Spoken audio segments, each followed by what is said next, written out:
ఉదయం పండు చెర్రీ ఇద్దరూ వీధిలో నడుస్తూ వెళ్తున్నారు. అప్పుడే చెర్రీ ఆశ్చర్యంగా అడిగాడు.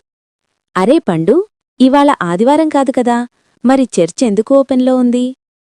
పండు కూడా ఆసక్తిగా చూసి, వెళ్దాం లోపలికి, తెలుసుకుందాం అన్నాడు. ఇద్దరూ నెమ్మదిగా చర్చ్ లోపలికి వెళ్లారు. లోపల ప్రశాంతమైన వాతావరణం, వెలిగిన కొవ్వొత్తులు, ప్రార్థనలో ఉన్న ప్రజలు కనిపించారు. అక్కడ పాస్టర్ ప్రేమగా మాట్లాడుతున్నాడు. ఈరోజు గుడ్ ఫ్రైడే.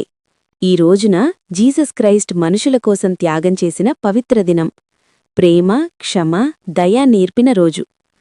పాస్టర్ మాటలు విన్న పండు చెర్రీ ఇద్దరికీ చాలా ఆనందంగా, భక్తిగా అనిపించింది. స్పీచ్ అయిపోయాక బయటకు వస్తూ ఇద్దరూ అక్కడున్న క్రైస్తవ సోదర సోదరీమణులకు చిరునవ్వుతో చెప్పారు, మీకు మరియు మీ కుటుంబ సభ్యులందరికీ పవిత్ర గుడ్ ఫ్రైడే శుభాకాంక్షలు. దేవుని ఆశీర్వాదాలు మీతో ఉండాలి. అందరూ సంతోషంగా నవ్వుతూ వారికి ఆశీర్వాదాలు చెప్పారు. చివరగా చెర్రీ పండుతో అన్నాడు, మతం ఏదైనా ప్రేమ, గౌరవం అందరికీ ఒకటే.